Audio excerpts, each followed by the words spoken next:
चला तर तुमच्या सगळ्यांचं स्वागत आहे सदैव क्लासेसमध्ये. आपण घेत आहोत तुमच्या मराठीचं जे व्याकरण आहे इयत्ता 7वीच्या पुस्तकातील. यामध्ये आपण सर्व प्रकारचं व्याकरण या ठिकाणी आपण घेतलेलं आहे आणि या धड्यामध्ये किंवा आजच्या या सेशनमध्ये आपण या ठिकाणी पाहणार आहोत सामान्य रूप म्हणजे काय, स्वरूप म्हणजे काय, प्रत्यय म्हणजे काय, त्याचबरोबर आपण पाहणार आहोत क्रियाविशेषणांचे प्रकार, शब्दयोगी अव्यय पाहणार आहोत, उभयान्वयी अव्यय पाहणार आहोत, केवल प्रयोग हे केल झालं पण हे केवल आहे ऍक्च्युली. केवल प्रयोगी अव्यय पाहणार आहोत आपण, वाक्यांचे प्रकार पाहणार आहोत आणि शब्दसिद्धी पाहणार आहोत. तर आजच्या सेशनमध्ये यातलं जेवढं होईल तेवढं आपण घेणार आहोत आणि जे उरेल ते आपण उद्या घेणार आहोत. ठीक आहे. चला तर लक्ष द्या सगळ्यांनी. खूप छान असं व्याकरण आहे हे, सर्वांसाठी महत्वाचं व्याकरण आहे, मराठीचं व्याकरण आहे, लक्षात घ्या. तर तुम्हाला पुढे पाहायचं आहे काय बघा, तुम्हाला 2 वाक्य दिलेत. मी शाळा जातो, मी शाळेत जातो. आता कोणतं वाक्य ग्रॅमॅटिकली करेक्ट आहे सांगा बरं मला. साहजिकच आहे दुसरं वाक्य जे आहे ते तुमचं बरोबर आहे, करेक्ट आहे. मी शाळेत जातो, मी शाळेत जातो हे वाक्य जे तुमचं आहे हे वाक्य ग्रॅमॅटिकली करेक्ट आहे. ही जी 2 वाक्य तुम्ही वाचले तर यापैकी जे पहिलं वाक्य चुकीचं आहे, लक्षात घ्या. मी शाळा जातो, मी शाळा जातो असं वाक्य काय बनतं का आपलं? नाही. आणि दुसरे वाक्य बरोबर आहे. दुसरे वाक्य काय आहे तर बरोबर आहे. मी शाळेत जातो. या दोन्ही वाक्यातला फरक काय आहे तर मी सारखंच आहे. बघा ना, मी सारखंच आहे, जातो सारखंच आहे. तुमचा जो तुमचा जो फरक आहे तो फक्त फरक आहे शाळा या शब्दामध्ये. पहिल्या वाक्यामध्ये शाळा, दुसऱ्या वाक्यामध्ये शाळा या शब्दाला आपण प्रत्यय लावला तो, शाळेत. काय लावला आपण? प्रत्यय लावला तो, शाळेत. आणि ते वाक्य काय बनलं आपलं? अर्थपूर्ण बनलं. अशा प्रकारे आणखी काही शब्द आहे बघा. राम मित्राशी बोलतो, रेश्मा पालीला घाबरते, कल्पना दुकानात जाते. तर मित्र, त्या मित्राला आपण प्रत्यय जोडला शी, मित्र आणि प्रत्यय जोडला आपण शी, तयार झालं मित्राशी. पाल, त्याला प्रत्यय जोडला ला, पाल आणि ला, काय झालं? पालीला. दुकान आणि त्याच्यामध्ये प्रत्यय जोडला त, दुकानात, काय झालं? दुकानात. तर हे काय झाले आपले नाम अधिक प्रत्यय, नाम अधिक प्रत्यय झालं. म्हणजे मित्र, पाल, दुकान यांना आपण हे प्रत्यय लावले, शी, ला आणि तो. प्रत्यय लागण्यापूर्वी या शब्दांमध्ये काही बदल झालेले आहेत. जसं मित्र, मित्रचं काय झालं? मित्रा. पालचं काय झालं? पाली. दुकानचं काय झालं? दुकाना. आता हे जे शब्द आहेत ना, या शब्दाला काय म्हणतात? सामान्य रूप म्हणतात. शब्दाला प्रत्यय लागण्यापूर्वी होणाऱ्या या बदलांना काय म्हणतो आपण? शब्दांचे सामान्य रूप म्हणतात. शब्दाच्या मूळ रूपाला सरळ रूप असे म्हणतात. काय म्हणतात? सरळ रूप. जर साधं सोपं परत उदाहरण घ्यायचं असेल तर दुकान हे सरळ रूप झालं आणि दुकाना हे सामान्य रूप झालं. आणि त्यांना आपण हे प्रत्यय जोडतो. हे प्रत्यय आपण जसे आपल्याला आवश्यक आहे तसे आपण जोडतो. सामान्य नामांना किंवा सर्वनामांना जे प्रत्यय लागतात ते अनेक प्रकार, जसं ला, तो, ने, शी, चा, ची, चे हे प्रत्यय त्या ठिकाणी लागत असतात. इंग्रजीमध्ये त्याला म्हणतो सफिक्स म्हणतो. काय म्हणतो आपण? सफिक्स. तर मागच्या इयत्तेमध्ये जेव्हा तुम्ही होता इयत्ता 6वीला तुम्ही अनेक गोष्टींचा अभ्यास केला. जसं तुम्ही नाम शिकलात, सर्वनाम शिकलात, विशेषण शिकलात, क्रियापद शिकलेले आहात. हे विकारी शब्द आहेत. आता नाम, नाम म्हणजे काय? इंग्लिशमध्ये नाउन. सर्वनाम म्हणजे काय? प्रोनाउन. विशेषण म्हणजे काय? ऍडजेक्टिव्ह. आणि क्रियापद म्हणजे काय? वर्ब. राईट. या इयत्तेमध्ये आपण क्रियाविशेषणे, शब्दयोगी अव्यय, उभयान्वयी अव्यय, केवलप्रयोगी अव्यय ह्या अविकारी शब्दांचा अभ्यास करणार. हे विकारी शब्द, हे काय विकारी शब्द आणि हे काय अविकारी शब्द. कोणते? क्रियाविशेषण अव्यय ज्याला आपण म्हणतो ऍडवर्ब, शब्दयोगी अव्यय प्रेपोजिशन, उभयान्वयी अव्यय कंजंक्शन आणि केवलप्रयोगीला म्हणतो इंटरजेक्शन. क्रियाविशेषण अव्यय, शब्दयोगी अव्यय, उभयान्वयी अव्यय यांना आपण म्हणतात अविकारी शब्द म्हणतात. काय म्हणतात? याला अविकारी म्हणतात. कारण का त्यांना अविकारी का म्हणतात? कारण लिंग, वचन आणि विभक्ती यामुळे त्यांच्यामध्ये बदल होत नाही. त्यांच्यामध्ये बदल होतो का? नाही होत. म्हणून त्यांना म्हणतात अविकारी शब्द. काय म्हणतात ना? अविकारी शब्द असे म्हणतात. तुम्हाला आणखी याबद्दल कळेल बघा. बघा परत सांगतो तुम्हाला. जसं आपण इंग्रजीमध्ये पार्ट्स ऑफ स्पीच बघतो. इंग्रजीमध्ये असे पार्ट्स ऑफ स्पीच आपण पाहिले ऑलरेडी. तुम्ही आता 7वीला तुम्हाला पार्ट्स ऑफ स्पीच सगळ्यांना माहिती आहे. जसं का नाउन्स, राईट. नाउन म्हणजे नाम. त्यानंतर प्रोनाउन, सर्वनाम. विशेषण म्हणजे ऍडजेक्टिव्ह, विशेषण.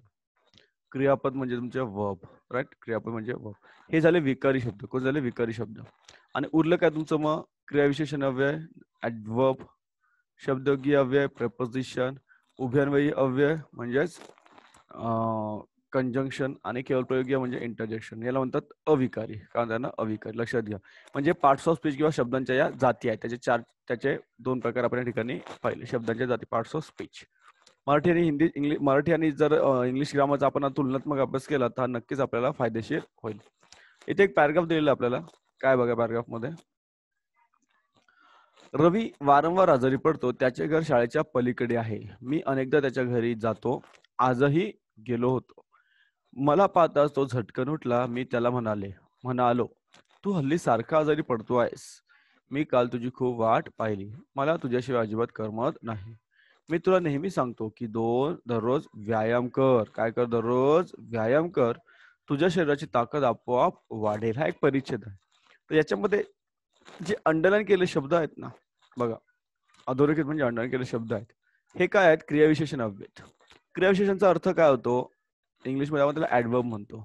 वर्ब बद्दल विशेष माहिती देणारा शब्द, म्हणजे क्रियेबद्दल विशेष माहिती शब्द देणारा शब्द. क्रिया कोणती बघा? रवी आजारी पडतो. रवीची क्रिया कोणती आहे? आजारी पडण्याची.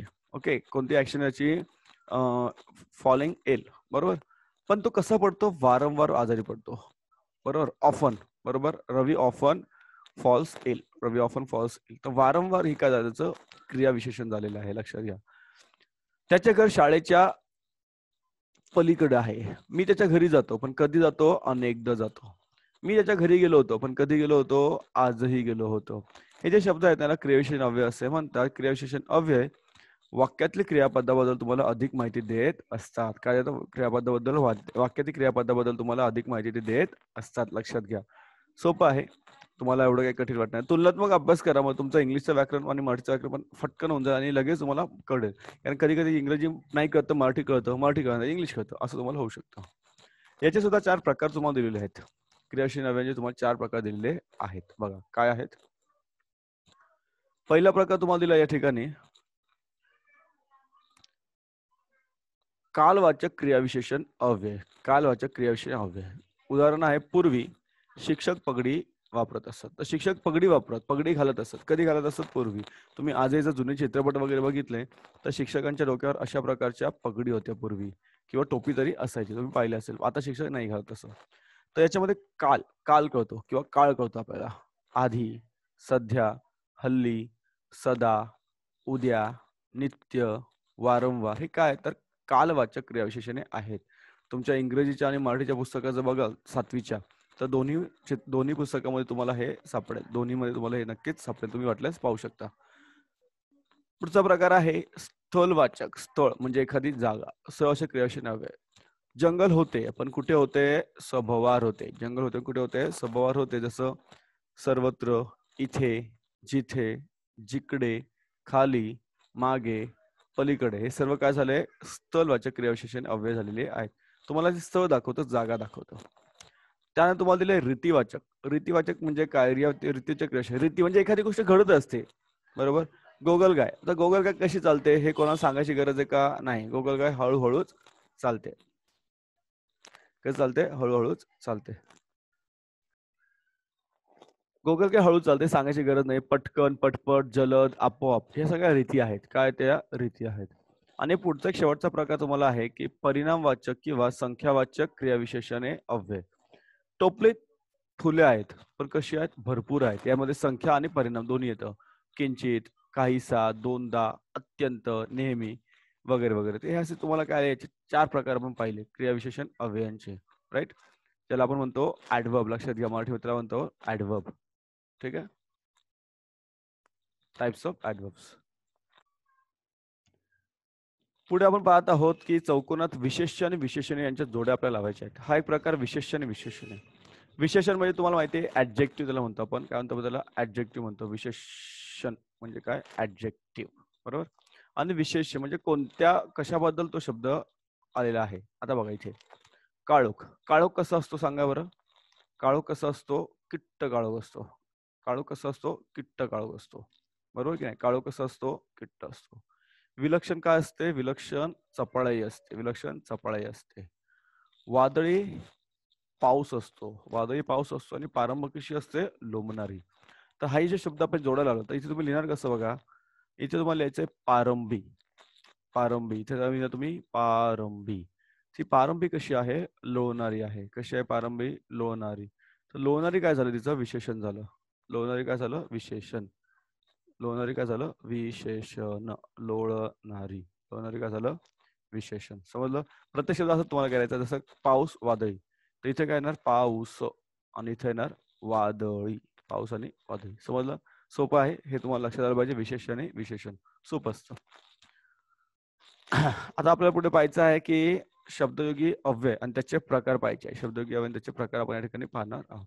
खूप सुंदर आणि खूप सोपा आहे बघा आणि तुमच्या पुस्तकातला सर्व अभ्यास आहे तो. एक पॅराग्राफ आहे. काय बघा? लक्ष द्या. शाळा सुटताच मुले शाळेच्या बाहेर गेली. शाळेच्या फाटका समोर काही मुलांचे पालक उभे होते. रस्त्यावर वाहनांची काय होती? गर्दी होती. मुलांसाठी वाहने थांबली. मुलांनी रस्ता ओलांडला. आता ज्याला अंडरलाईन केलंय ना बघा, वरील अधोरेखित स्वतंत्र शब्द आहेत का? ते नाही. बाहेर, समोर, वर, साठी हे जे काही शब्द आहेत ना, हे शब्द काय दाखवतात आपल्याला? शाळा, फाटक, रस्ता, मुले यांना जोडून आलेले आहेत. म्हणून त्यांना म्हणतात शब्दयोगी. शब्दाला जोडलेले आहेत ते म्हणून त्यांना शब्दयोगी अव्यय. पूर्वी, पुढे, आधी, नंतर, पर्यंत, आत, बाहेर, मागे, मुळे, शिवाय ही देखील शब्दयोगी अव्यय आपल्याला पाहायला मिळतात. ती एकत्र आहेत शब्दांसोबत. अनेक क्रियाविशेषणे अव्यय शब्दयोगी अव्यय म्हणून सुद्धा वापरले जातात. अशा वेळी ती प्रत्ययांप्रमाणे शब्दांना लावायचे असतात. बघा, तो पूर्वी सैन्यात होता. पूर्वी, पूर्वी इथे काय झालं? क्रियाविशेषण अव्यय झालं.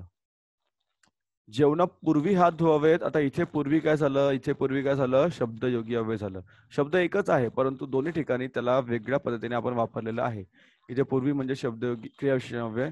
इथे पूर्वी म्हणजे काय? शब्दयोगी अव्यय. समजलं? फरक कळाला तुम्हाला? इथे बघा, पूर्वी हा शब्द स्वतंत्र आलाय पण इथे स्वतंत्र आहे का पूर्वी शब्द? नाही. समजतंय? पूर्वी आपण प्रत्यय जोडण्यापूर्वी नामांचे सर्वनामांचे सामान्य होते हे पाहिले. शब्दयोगी अव्यय जोडण्यापूर्वीची नामांचे सर्वनामांचे सामान्य रूप होते. यामध्ये शाळा, मुले, रस्त्या, वाहन हे काय? सामान्य रूप आहे. हे काय? सामान्य रूप आहेत प्रत्यय जोडायच्या आधी. प्रत्यय जोडायच्या आधी. याचे प्रकार पण आपल्याकडे दिलेले बघा. टेबलावर, टेबलावर काय आहे? फुलदाणी आहे. टेबलावर काय? फुलदाणी आहे. तर टेबलावर हा शब्दयोगी अव्यय आहे. वर, वर काय झालं? शब्दयोगी अव्यय. फुलदाणी कुठे? टेबलावर. पिले घरट्या बाहेर उडाली. पिले कुठे उडाली? घरट्या बाहेर. तर घरट्या बाहेर, बाहेर काय झालं? शब्दयोगी अव्यय. कमला विनयापेक्षा उंच आहे. तर पेक्षा, पेक्षा काय झालं? शब्दयोगी अव्यय. समजलं? पेक्षा काय झालं? शब्दयोगी अव्यय. इथे पण तेच आहे. वर, बाहेर, पेक्षा हे अनुक्रमे टेबल, घरटे, विनय या शब्दांना जोडून आलेले आहेत. शब्दयोगी अव्यय आहेत. आता पूर्वी, नंतर, पर्यंत, आत, मागे, शिवाय ही सुद्धा आहेत. अव्यय नाम किंवा संज्ञांना जोडून येतात. जसं शाळा, शाळेत, फाटक, फाटकात, रस्ता, रस्त्याला, मुले, मुलांना हे काय झाले? शब्दयोगी अव्यय. शब्दयोगी अव्यय आणि क्रियाविशेषण अव्यय मध्ये फरक असतो. बऱ्याच वेळा मुलं गडबड त्यामध्ये करतात. लक्षात घ्या, या दोन्ही गोष्टी वेगवेगळ्या आहेत. त्याचे काही प्रकार पण आपल्या पुढे पाहूया आपण. कुठे प्रकार गेले? एक मिनिट. केवळ प्रयोगी अव्यय आहे ते आहे पुढे. म्हणजे पुस्तकानुसार घेतलं त्यामुळे मी वेगळं काय सध्या दिलेलं नाहीये. चला, आता इथे तुम्हाला कळेल की शब्दयोगी अव्यय आणि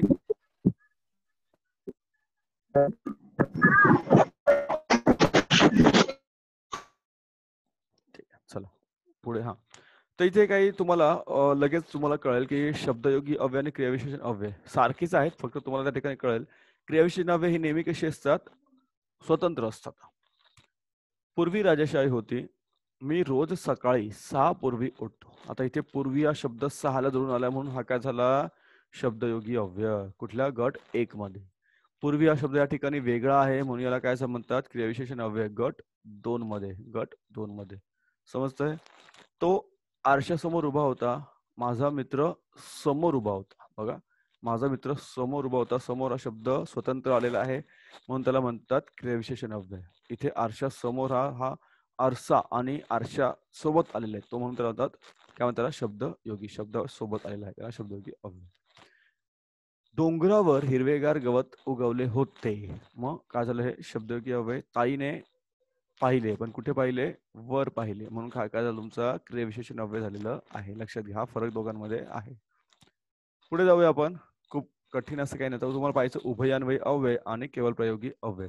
मग तुमचे पार्ट्स ऑफ स्पीच शब्दांच्या जाती या ठिकाणी पूर्ण होतात. पार्ट्स ऑफ स्पीच शब्दयोगी अव्यय आणि कुठलं केवळ प्रयोगी अव्यय, सॉरी उभयान्वयी अव्यय. केवळ शब्दयोगी झालं आपलं. नंदा आणि माई मंडईत पोहोचल्या आणि पावसाची रिमझिम सुरू झाली. लक्षात घ्या, नंदा मंडईत पोहोचली, आई पण मंडईत पोहोचली. आता हे जे दोन वाक्य आहेत ना, ही दोन वाक्य आपण जोडलेली आहेत एकाच शब्दाने. कोणत्या? आणि. नंदा आणि आई मंडईत पोहोचल्या. मंडई म्हणजे काय? बाजार. मंडई म्हणजे बाजार, मार्केट. अन म्हणजे आणि पावसाची रिमझिम सुरू झाली.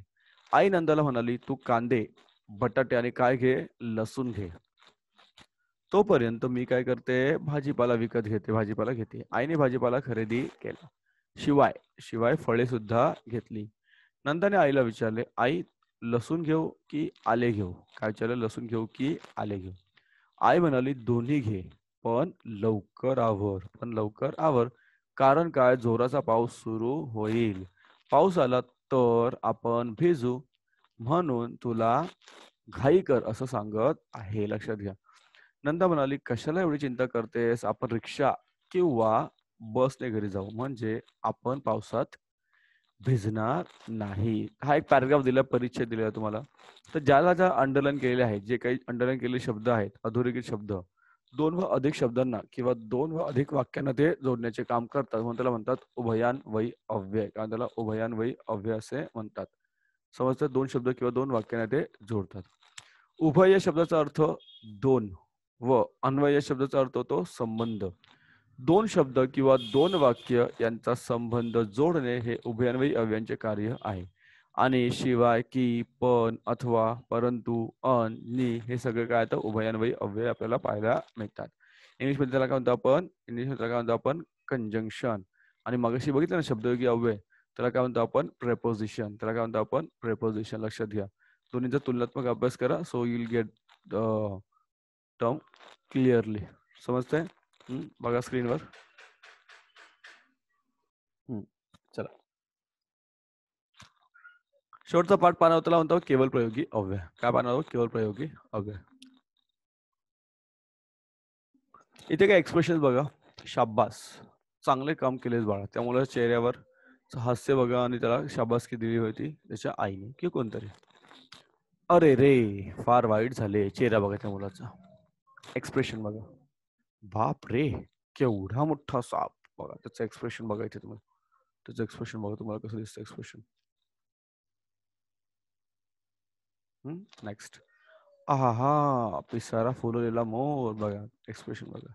तर ज्या ठिकाणी आपण असे एक्सप्रेशन देतो, उद्गार करतो, शाब्बास, अरे रे, बाप रे, आहा, ही सगळे केवळ प्रयोगी अव्यय आपल्याला पाहायला मिळतात. या शब्दांना आपण म्हणतो उद्गारवाचक शब्द. काय म्हणतो? उद्गार शब्द असेही म्हणतो. वा, आहा, आहा, अरे रे, अब ब, बाप रे, ठीक, छे, ही सगळी केवळ प्रयोगी अव्यय आपल्याला पाहायला मिळतात. तुम्हाला आणखी काही सुचत का? बघा, बरेच केवळ प्रयोगी अव्यय तुम्हाला सुचत असेल. याला इंग्लिशमध्ये काय म्हणतो आपण? इंटरजेक्शन. राईट. काय म्हणतो त्याला? इंटरजेक्शन. समजलं? इंटरजेक्शन. आय होप मला रॉंग नाहीये. तर या ठिकाणी आपण पार्ट्स ऑफ स्पीच पाहिले, शब्दांच्या जाती पाहिल्या. बरोबर. परत सांगतो तुम्हाला एकदा, परत सांगतो बघा. नाऊन पाहिलं आपण. नाऊन, प्रोनाऊन, त्यानंतर noun, pronoun, verb, adjective, adverb, preposition, conjunction आणि इंटरजेक्शन. मराठीमध्ये आपण त्याला म्हणतो नाम पाहिलं आपण, सर्वनाम पाहिलं आपण, त्यानंतर क्रियापद पाहिलं आपण,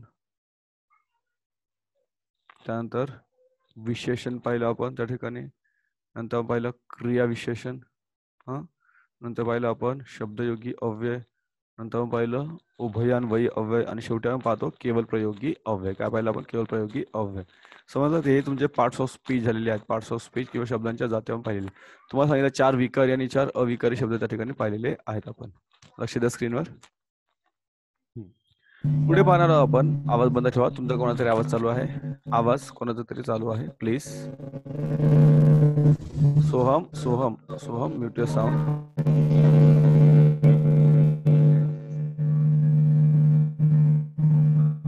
सोहम, म्यूट युअर साऊंड. आवाज बंद ठेवा. चलो, mute your sound. Tanmay, mute your sound. Tanmay, Soham, mute your sounds. Fast. We are disturbing others. Please. चलो. वाक्य म्हणजे काय? तर संपूर्ण अर्थ व्यक्त करणाऱ्या शब्दसमूहाला आपण वाक्य असे म्हणतो. संपूर्ण अर्थ व्यक्त करणाऱ्या शब्दसमूहाला आपण वाक्य असे म्हणतो. वाक्याचे दोन भाग असतात. ज्याच्याविषयी सांगायचे त्याला म्हणतो आपण उद्देश, आणि जे सांगायचे त्याला म्हणतात विधेय. उद्देश आणि विधेय. त्याचा मोठा मुलगा दररोज आगगाडीने मुंबईला जातो. या वाक्यात कोणाविषयी सांगायचं आहे? तर मुलाविषयी सांगायचं आहे. मग मुलगा काय झाला? उद्देश्य झाला. काय झाला मुलगा? उद्देश्य. जातो काय झालं? विधेय झालं. काय करतो मुलगा? जातो. हे विधेय झालं. या वाक्यातील त्याचा, मोठा हे शब्द उद्देशाचा विस्तार आहे. तर दररोज, आगगाडीने शब्द विधेयाचा विस्तार आपल्याला पाहायला मिळतात. काय ते विधेयाचा विस्तार ते आपल्याला पाहायला मिळतात. बरोबर. वाक्यांचे प्रकार पाहूया. साधारणतः वाक्याचे आपण या ठिकाणी तुमच्या पुस्तकामध्ये वाक्याचे माझ्या मते 7 प्रकार दिलेले आहेत. किती प्रकार आहेत? 7 प्रकार तुमच्या पुस्तकात दिलेले आहेत वाक्याचे. पहिला प्रकार आहे तुम्हाला विधानार्थी वाक्य. काय तर विधानार्थी वाक्य. इंग्लिशमध्ये जर विचार केला आपण त्याला इंग्लिशमध्ये आपण म्हणूयात सिंपल सेंटेन्स, सॉरी किंवा असर्टिव्ह सेंटेन्स. विधायी वाक्य म्हणजे काय? ही वाक्य वाचायची. माझे घर दवाखान्याजवळ आहे. तो रोज व्यायाम करत नाही. तो रोज व्यायाम करत नाही. रोज व्यायाम करत नाही. तर या वाक्यावर केवळ विधान केलं. नुसतं विधान आहे. त्याच्यामध्ये कुठले आज्ञा नाहीये, प्रश्न नाहीये, काही नाहीये. नुसतं साधं विधान आहे ते. लक्षात घ्या. काय ते साधं विधान आहे. त्याला म्हणतात विधानार्थी वाक्य. दुसरा प्रकार तुम्हाला दिलेला आहे प्रश्नार्थी वाक्य. ज्या ठिकाणी साहजिकच आहे प्रश्नार्थी वाक्यामध्ये प्रश्नचिन्ह आलंच. किंवा प्रश्नचिन्ह तुम्हाला त्या ठिकाणी येणारच. प्रश्न विचारला या ठिकाणी, जसं तुला लाडू आवडतो का? तुम्ही सकाळी कधी उठता? हा प्रश्न आहे. तुम्हाला लाडू आवडतो का? तुम्ही सकाळी कधी उठता? तुम्ही सकाळी कधी उठता? अशा प्रकारच्या वाक्यामध्ये तुम्हाला प्रश्न विचारलेला असतो आणि प्रश्नचिन्ह हे हमखास म्हणजे द्यावंच आपल्याला लागतं. तिसरा प्रश्न आहे तिसरा प्रकार आहे उद्गारार्थी वाक्य. काय तुम्हाला तिसरा उद्गारार्थी वाक्य आहे, ज्याचा आपण विचार केला तर या ठिकाणी तुम्हाला उद्गार ही वाक्य तुम्हाला वाचायची. कोणती आहेत? अरे रे, शाबास. अरे रे, फार वाईट झालं. शाबास, चांगले काम केलेस. तर या वाक्याचा विचार केला आपण, या ठिकाणी काय केलं तुम्हाला? उद्गार आहे. उद्गार. बरोबर. हे चिन्ह या ठिकाणी येतं. Exclamatory mark. राईट. यामध्ये भावनेचा उद्गार काढलेला असतो. काय काढलेला असतो? भावनेचा उद्गार काढलेला असतो. इंग्लिशमध्ये आपण त्याला एक्सक्लेमेटरी सेंटेन्स म्हणतो. काय म्हणतो आपण? Exclamatory sentence. प्रश्नार्थी म्हणजे इंटेरोगेटिव्ह सेंटेन्स आहे. कोणता सेंटेन्स आहे? इंटेरोगेटिव्ह. लक्षात घ्या. इंटेरोगेटिव्ह. इंटरोगेशन म्हणजे प्रश्न विचारणे. हे झालं असर्टिव्ह सेंटेन्स. आणि लास्ट प्रकार आहे इम्पॅरेटिव्ह. काय आहे तर? इम्पॅरेटिव्ह. राईट. त्यामध्ये तुम्हाला आज्ञा केलेली असते. काय केलेली असते? तुम्हाला आज्ञा केलेली असते. यामध्ये तुम्हाला आज्ञा केली असते, मुलांना रांगेत चला, उत्तम आरोग्यासाठी व्यायाम करा, अशी तुम्हाला आज्ञा त्या ठिकाणी केलेली असते. तुम्हाला इम्पॅरेटिव्ह सेंटेन्स असतात. लक्षात घ्या. समजलंय? तर हे तुम्ही 4 प्रकार पाहिले. पुढचे प्रकार आपण उद्या पाहणार आहोत.